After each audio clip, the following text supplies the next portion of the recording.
ძველი წელთაღრიცხვის 75 წელს 25 წლის იულიუს კეისარი კუნძულ როდოსზე მიემგზავრებოდა რიტორიკის შესასწავლად. გზად ხომალდ კილიკიელი მეკობრეები დაესხნენ თავს, ახალგაზრდა იულიუსი დაატყვევეს და პატარა კუნძულზე გადაიყვანეს.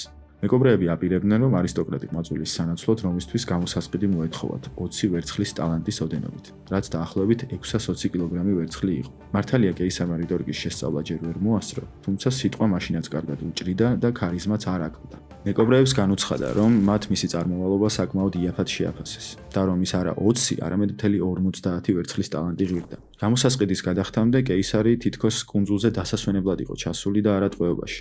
იგი კარგ ურთიერთობაში შევიდა მეკობრეებთან. უყვებოდა ამბებს, თამაშობდა აზარტულ თამაშებს და ზოგჯერ ეხუმრებოდა კიდეც, რომ როდესაც ის გათავისუფლდებოდა, მათი სიკვდილით დასჯას აპირებდა.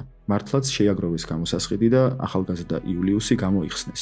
გათავისუფლებისთანავე იულიუსმა პატარა ფლოტი შეკრიბა, იმავე კუნძულზე ჩააკითხა მეკობრეებს და ყველანი ჯვარზე გააკრა. თუმცა სანამ კუნძულს დატოვებდა, ძველი ნაცნობობის ხათრით გულისხმიერება გამოიჩინა და ყველას ყელი გამოჭრა. გამარჯობა, მე ვარ აჩი და ეს არის რატომ სოიერი. დღეს გამჭრიახ საშიშ და დაუნდობელ მეკობრეებზე მოგიყვებით.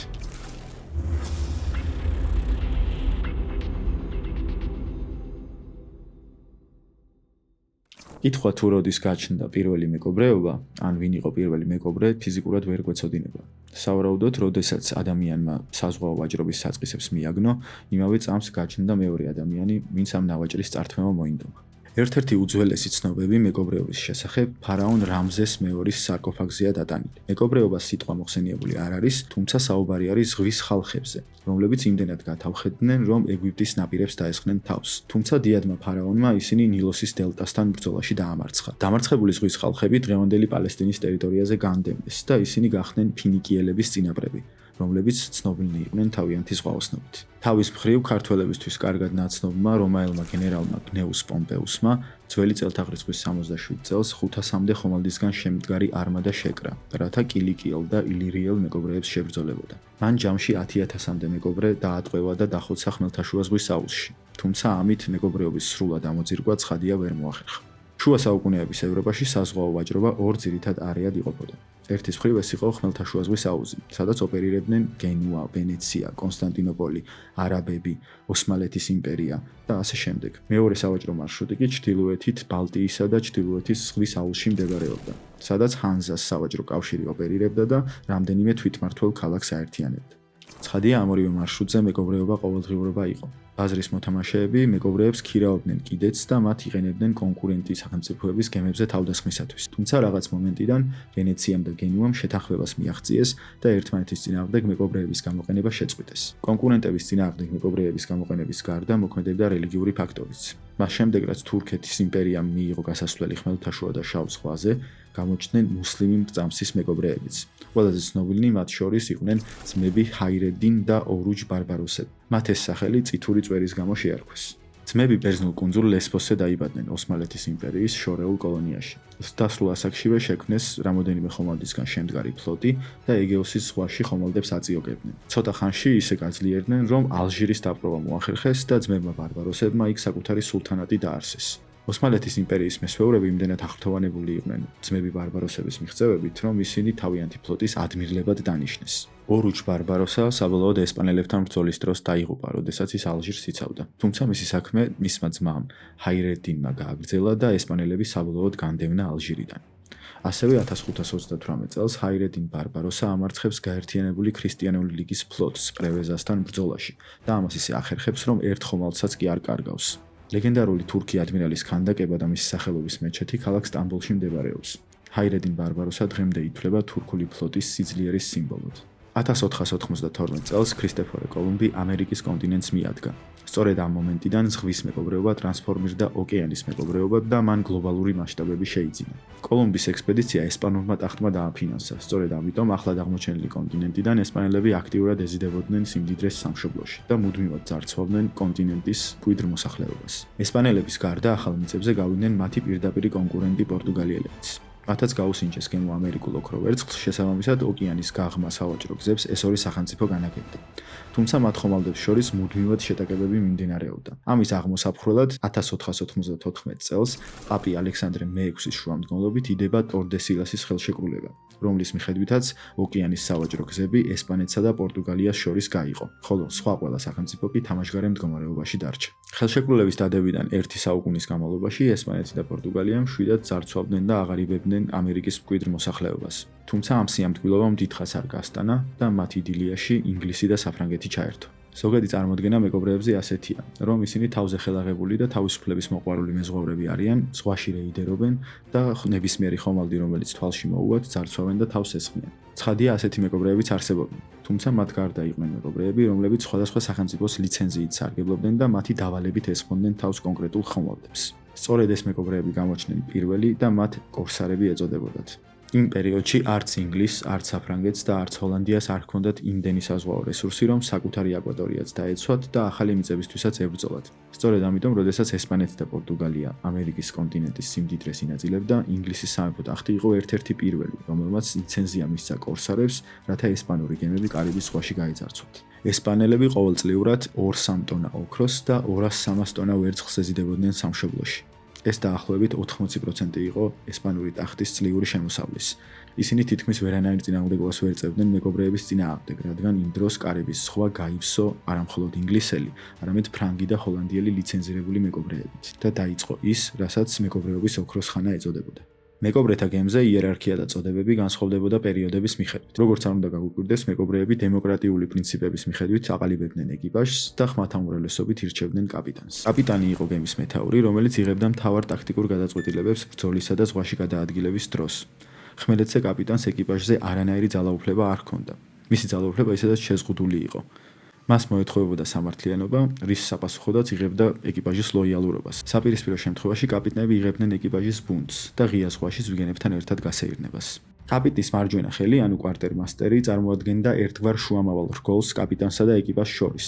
იგი პასუხისმგებელი იყო ნადავლის განაწილებაზე, კონფლიქტური სიტუაციების მოგვარებაზე და ასევე პასუხისმგებელი იყო დისციპლინასა და წესრიგზე. კაპიტნის არყოფნაში გემის მეთაური ავტომატურად კვარტერმასტერი ხდებოდა. Master Gunner, ანუ შეიარაღების ხელმძღვანელი. იგი პასუხისმგებელი იყო ეკიპაჟის და ხომალდის ამუნიციაზე. უზრუნველყოფდა, რომ ყველა საარტილერიო თუ ცივი იარაღი ყოველთვის მსატყოფნაში ყოფილიყო ბრძოლისათვის.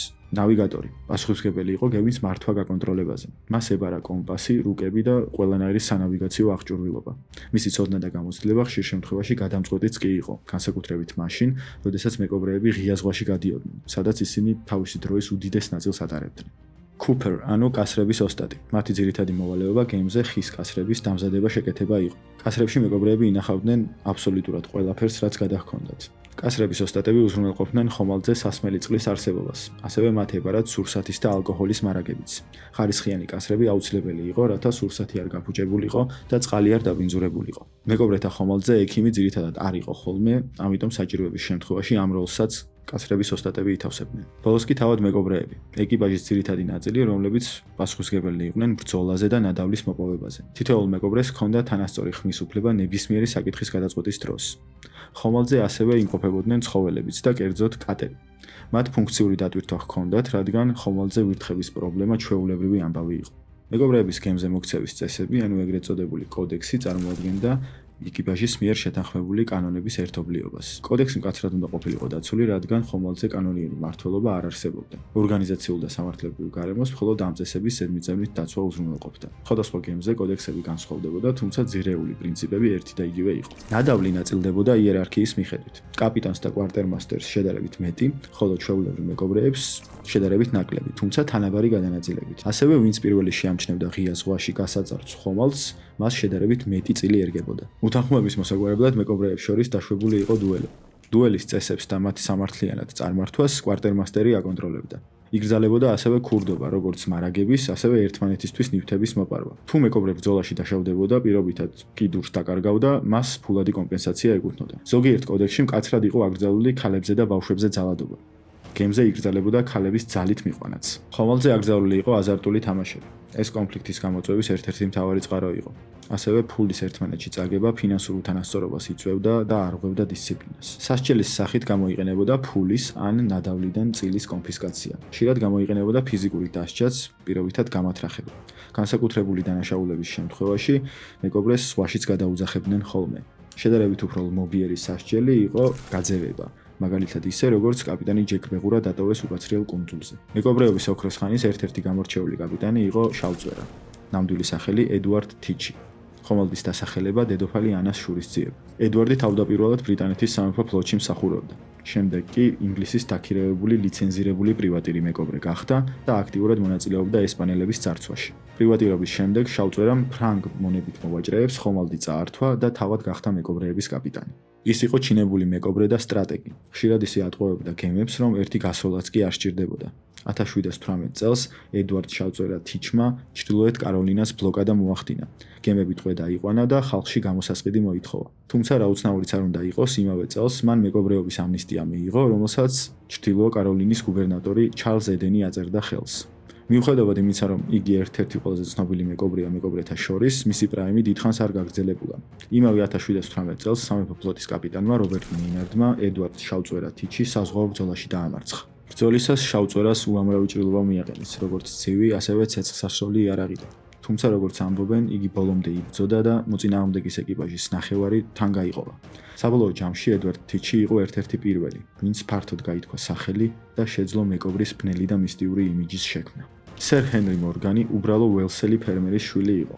თავდაპირველად იგი ესპანელების გასაძარცვად გაგზავნილ ხომალდებზე მსახურობდა რიგით პრივატირად. რამოდენიმე ხნის შემდეგ მან ბარბადოსში ამოყო თავი, სადაც გარკვეული თანხის მოგროვების შემდეგ საკუთარი ხომალდი შეიძინა, სახელად Satisfaction. მამაცი მეომრის გარდა იგი გამჭრიახი ტაქტიკოსიც იყო. შესაბამისად, მან რამოდენიმე ხომალდი ხელთ ჩაიგდო და მეკობრეების ერთგვარ ფლოტს განაგებდა. მორგანმა 1671 წელს ესპანელების მიერ კონტროლირებადი პანამა აიღო. ეს იყო მისი ყველაზე ცნობილი ექსპედიცია. კაპიტანმა 1200-მდე მეკობრე შეკრიბა და პანამის ქალაქი ვიეხო გაძარცვა. ამ ოპერაციამ მას სახელი და დიდება მოუტანა, ხოლო ესპანეთსა და ინგლისს გაფუჭებული დიპლომატიური ურთიერთობები. მიუხედავად ამისა, 3 წელიწადში ჰენრი მორგანი შეიწყალეს. რამდენიმე ხანში იგი იამაიკის ვიცე-გუბერნატორად დაინიშნა და რაინდის წოდებაც მიენიჭა. 1654 წელს ჰენრი მორგანი ალკოჰოლის ჭარბი მოხმარებით გარდაიცვალა. ირონიულია ასევე ის, რომ 1954 წელს კომპანია სიგრემმა კაპიტანის საპატივცემულოდ გამოუშვა რომი, სახელად კაპიტანი მორგანი. ყველაზე ცნობილი მეკობრე, რომელიც ინგლისის ტახტის ლიცენზიით მოქმედებდა, იყო სერ ფრენსის დრეიკი. ფრენსის დრეიკი პროტესტანტი ფერმერის ოჯახში დაიბადა. იგი 11 შვილიდან ყველაზე უფროსი იყო. ადრეული ასაკიდანვე მსახურობდა სხვადასხვა სავაჭრო ხომალდებზე. მოგვიანებით სერ ჯონ ჰოკინსთან ერთად მონებით ვაჭრობაშიც იყო ჩართული. თუმცა ეს ექსპედიცია კრახით დასრულდა, რადგან ესპანელების ფლოტი მათ მოულოდნელად დაესხათ თავს. დრეიკი ძლივს გადარჩა და ინგლისში დაბრუნება მოახერხა. თუმცა ამის შემდეგ მისი ურთიერთობა ესპანელებთან სამუდამოდ გაფუჭდა. რაც შეეხება დამოუკიდებელ ექსპედიციას, იგი დრეიკმა 1572 წელს განახორციელა კარიბის ზღვის ესპანური კოლონიების წინააღმდეგ. მან პანამის ქალაქ ნომბრე დე დიოსზე მიიტანა იერიში. მიზანი იყო ესპანური ხაზინის გაძარცვა, თუმცა ეს ვერ მოახერხეს. მეტიც დრეიკი ბრძოლაში დაიჭრა, თუმცა უკანა გზაზე ესპანურ ვერცხლის ფლოტს გადაეყარა და გაძარცვა. ნადავლი იმდენად ურიცხვი იყო, რომ ხომალდებმა ვერ შეძლეს მისი სრულად გადატანა და დარჩენილი ნაწილი იქვე კუნძულზე ტყეში დამარხეს.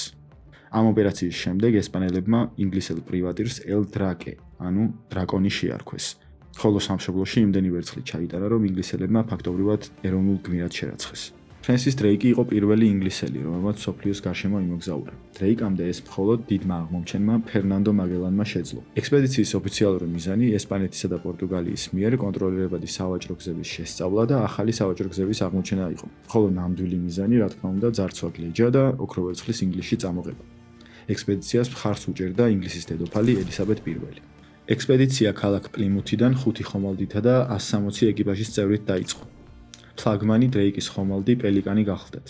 1578 წლის აგვისტოში ფლოტმა მაგელანის სრუტე გაიარა, თუმცა ხომალდები შტორმში დაზიანდნენ და პელიკანი მარტო დარჩა. აქ მან თავისი მთავარი ნადავლი ესპანური ხომალდი კაგაფუეგო ჩაიგდო ხელთ. ხომალდი სავსე იყო ოქროს ზოდებითა და ვერცხლის მონეტებით. გაძარცვის ჯამური რაოდენობა 360,000 პესო იყო, რაც დღევანდელი ღირებულებით $9 მილიარდ აღწევს.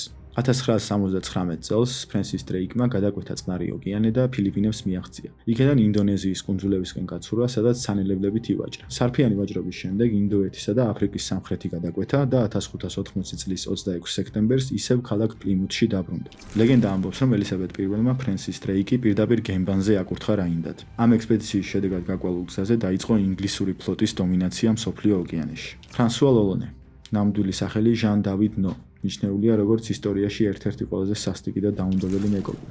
იგი საფრანგეთის პატარა ქალაქ ლოლონეში დაიბადა, საიდანაც მოდის კიდეც მისი ზედმეტსახელი. ლოლონე ახალგაზრდა ასაკშივე ჩავიდა კარიბის ყურეში, სადაც საკონტრაქტო მუშად ირჯებოდა. კონტრაქტის ამოწურვის შემდეგ იგი მეკობრეებს დაუკავშირდა და მათ რიგებში გაწევრიანდა. მან კარიერა ისევე როგორც მეკობრეების უდიდესმა ნაწილმა ესპანური ფლოტის გაძარცვით დაიწყო.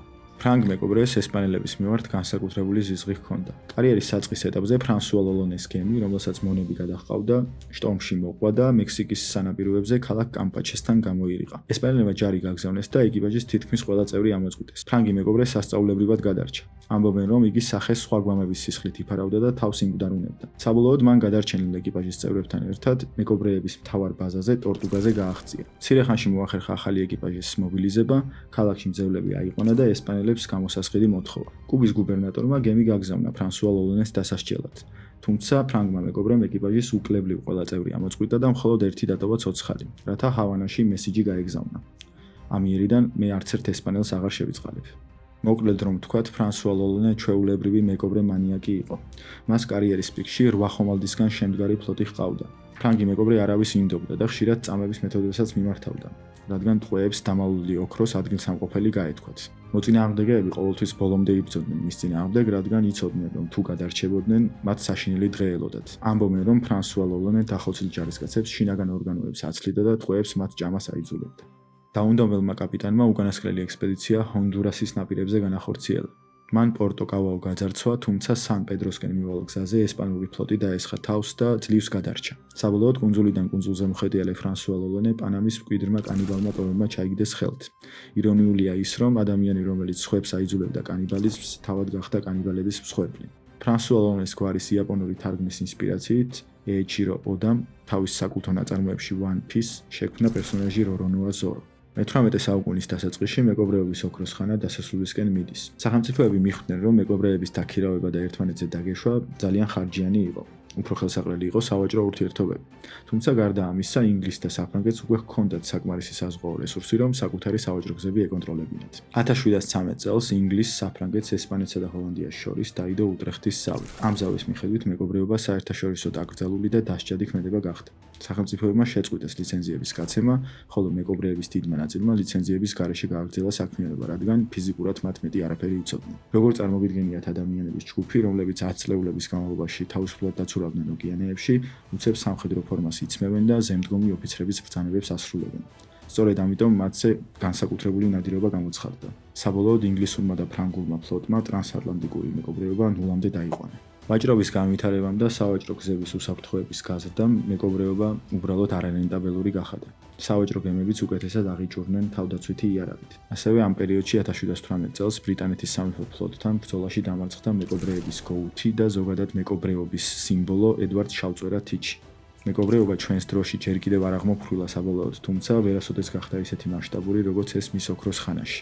ოქროს ხანის დასრულების შემდეგ მეკობრეობა ინტენსიურად მიმდინარეობდა ჩინეთის, კორეისა და იაპონიის საზღვაო აკვატორიებში, რადგან ამ ქვეყნებმა შედარებით უფრო გვიან მოახერხეს ძლიერი ფლოტის შექმნა. აგრეთვე პირველი მსოფლიო ომის პერიოდში, როდესაც სავაჭრო გზების დაცვისთვის არავის ეცალა, მეკობრეობის ინტენსივობამ შედარებით მოიმატა, თუმცა ახლოსაც კი არ იყო იმ მასშტაბებთან, რაც მისი ოქროს ხანის პერიოდში. თანამედროვე მეკობრეობის ყველაზე აქტიური წარმომადგენლები არიან სომალელი მეკობრეები. ისინი ძირითადად ინდოეთის ოკეანესა და ადენის ყურეში მოქმედებენ. სომალი დედამიწაზე არსებული ერთ-ერთი ყველაზე ღარიბი ქვეყანაა. სიცოცხლის საშუალო ხანგრძლივობა 15 წელია. 1991 წლის სამოქალაქო ომმა ჩამოშალა ცენტრალური ხელისუფლება და გაანადგურა სამართლებრივი სისტემა. საშუალო სომალელის ყოველი დღე იყო და არის ბრძოლა გადარჩენისთვის. ამას ისიც ემატებოდა, რომ უცხოური თევზჭერი გემები სრულად ითვისებდნენ სომალის აკვატორიას და ერთადერთ სარჩოს ართმევდნენ მოსახლეობას. მეკობრეობა სწორედ ამ გემების წინააღმდეგ დაიწყეს და თავდაპირველად იგი ითვლებოდა საპასუხო თავდაცვით ქმედებად. სომალელი მეკობრეები ძირითადად იყენებენ პატარა, სწრაფ მანევრირებად დიზელის მოტორიან გემებს. მათი შეიარაღება ძალიან მარტივია, თუმცა სავაჭრო ხომალდების წინააღმდეგ სავსებით ეფექტური. ძირითადად იყენებენ ავტომატ AK-47-ს, RPG-7-ის ტყუმბარ ყორცნებს, ხოლო განსაკუთრებით დიდი ოპერაციების დროს გემებზე დამაგრებულ ტყვიან ფრქვევებსაც კი. ძარცვის გარდა სომალელი მეკობრეები თვეობით ატყუებენ ადამიანებს და მათ სანაცვლოდ გამოსასყიდს ითხოვენ. ბერძნული სავაჭრო კომპანიის მფლობელობაში მყოფი ტანკერი Oleg-G ეგვიპტის ქალაქ ალექსანდრიიდან ინდოეთში მიზურავდა. 18 კაციან ეკიპაჟში 15 ქართველი და 3 თურქი მეზღვაური იყო, რომლებსაც დანიშნულების ადგილზე ჩასვლისთანავე ტანკერი ჯარში უნდა ჩაებარებინათ. 2010 წლის 8 სექტემბერს ადენის ყურეში მცურავ ტანკერს სომალელი მეკობრეები დაესხნენ თავს. კაპიტნის თანაშემწე შალვა ვერძაძემ მოასწრო და სიგნალი გაუგზავნა საერთაშორისო საზღვაო ძალებს, თუმცა მალევე მეკობრეებმა ხომალდი აიღეს და კაპიტნის ჩათვლით ყველა მეზღვაური დაატყვევეს. ჯარში ჩასაბარებულ ტანკერზე ცხადია მეკობრეებმა თავისთვის გამოსაყენებელი ვერაფერი იპოვეს და მეზღვაურები ტყვედ დაიტოვეს და გამოსასყიდად $15 მილიონ ითხოვდნენ. ბერძნული კომპანია განზრახ აჯიანურებდა მოლაპარაკებებს და სომალელ მეკობრეებს გამოსასყიდის სანაცვლოდ $150,000 თავაზობდა. სწორედ ამიტომ გამოხსნის პროცესი ძალიან გაიძალა. სომალელები მეზღვაურებს საშინლად ექცეოდნენ. გაუსაზრისი პირობებისა და შიმშილის გარდა აწამებდნენ კიდეც. კაპიტანი მემედ ზაქარაძე კვირების განმავლობაში 45-50 გრადუს სიცხეში გემბანის მოაჯირზე ჰყავდა მიბმული. იგი ტყვეობიდან გათავისუფლების შემდეგ 3 წელიწადში სიმსივნით გარდაიცვალა. საბოლოოდ მეზღვაურების გამოხსნა მხოლოდ 508 დღის შემდეგ გახდა შესაძლებელი. გამოხსნის ოპერაცია თურქეთის და საქართველოს მთავრობების შუამავლობით მოხერხდა. გამოსასყიდის ოდენობამ $3 მილიონი შეადგინა. მეკობრეების სახე თანამედროვეობაში ძალიან რომანტიზებულია. ამას ხელი შეუწყო მათზე შექმნილმა წიგნებმა და ფილმებმა. ასევე იმან, რომ მოსახლეობის უდიდეს ნაწილს მეკობრეობა უშუალოდ უკვე აღარ ეხება. თუმცა ქართველ მეზღვაურებზე მოყოლილი ამბავით საკმარისია იმ სისასტიკის აღწერად, რასაც მეკობრეები უდანაშაულო ადამიანებს უკეთებენ. და მეტად სავარაუდოა, რომ საუკუნეების წინ ბევრად უფრო უარესი ხდებოდა. ძალიან დიდი მადლობა რომ გვიყურებდით. არ დაგაუწყდეთ ვიდეოს და ლაიქება და არხის გამოწერა. შემდეგ ვიდეოში შევხვდებით.